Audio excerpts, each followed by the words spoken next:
Assalamualaikum warahmatullahi wabarakatuh. Hari ini kita akan belajar mengenai buku besar dan buku besar pembantu. Buku besar adalah sebuah proses untuk mengelompokkan akun-akun yang sejenis yang berasal dari jurnal khusus di perusahaan dagang.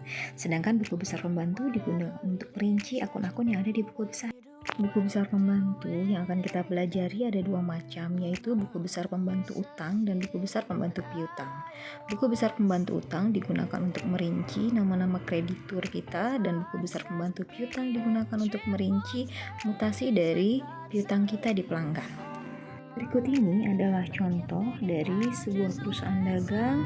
Data awal berupa neraca saldo, kemudian ada jurnal khusus, jurnal penerimaan kas, jurnal pengeluaran kas, jurnal pembelian, serta jurnal penjualan. Lalu ada pula jurnal khusus yang tidak dapat dicatat dari keempat jurnal tersebut.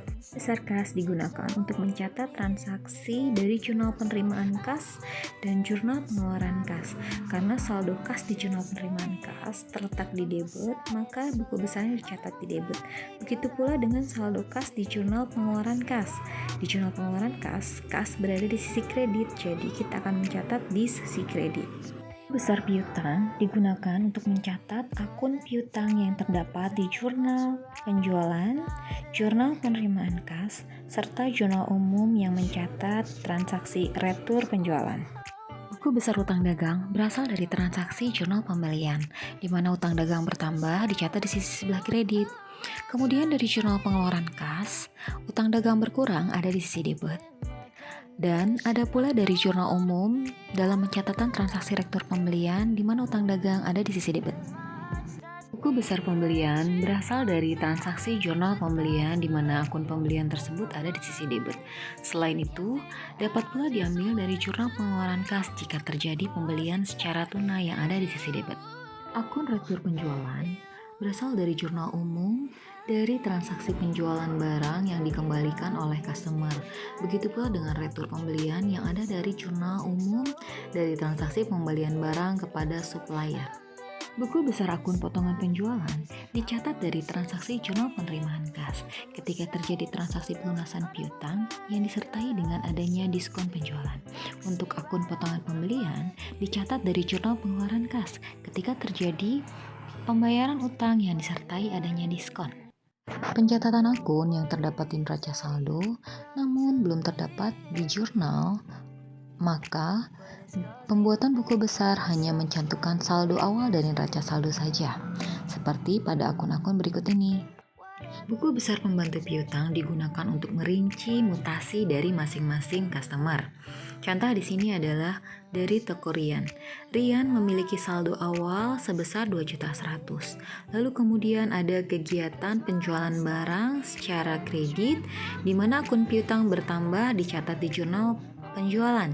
Lalu kemudian akunnya berkurang karena adanya retur penjualan, sehingga piutang ada di sisi kredit. Lalu kemudian ada transaksi pelunasan piutang yang dicatat di jurnal penerimaan kas, sehingga jumlah piutang juga menjadi berkurang dicatat di sebelah kredit. Kemudian untuk customer toko flower memiliki saldo awal piutang sebesar 400.000. Lalu terjadi transaksi penjualan barang secara kredit yang dicatat di jurnal penjualan, sehingga mengakibatkan piutangnya menjadi bertambah. Setelah membuat buku besar pembantu masing-masing customer kita, lalu dilakukan rekapitulasi saldo untuk buku besar pembantu piutang. Jumlah dari saldo rekapitulasi tersebut harus sama dengan jumlah yang ada di buku besar piutang. Buku besar pembantu utang dagang digunakan untuk mencatat rincian mutasi dari masing-masing supplier. Supplier yang pertama adalah PD Intan. PD Intan kita memiliki sisa utang sebesar 1 juta rupiah yang dicatat di sisi kredit. Lalu terjadi pembelian barang dalam jurnal pembelian, maka utang bertambah di sisi kredit. Kemudian ada pembayaran utang yang dicatat dari jurnal pengeluaran kas. Supplier yang kedua yaitu PD Tirta, kita akan mencatat saldo awal di sisi kredit. Kemudian terjadi pembelian barang dicatat di jurnal pembelian, dan ada pengembalian barang dicatat di jurnal umum. Kemudian ada pelunasan hutang yang dicatat di jurnal pengeluaran kas. Untuk supplier terakhir yaitu toko damai, hanya pencatatan yang ada di neraca saldo awal di sisi kredit dan dari jurnal pembelian barang di sisi kredit juga. Setelah membuat buku besar masing-masing supplier, kemudian kita buat rekapitulasi buku besar pembantu dari utang dagang tersebut yang jumlahnya harus sama dengan buku besar utang yang ada di buku besar utama. Sekian penjelasan mengenai bahasan buku besar utama dan buku besar pembantu. Semoga memudahkan kalian dalam memahami dan juga mengerjakan tugas.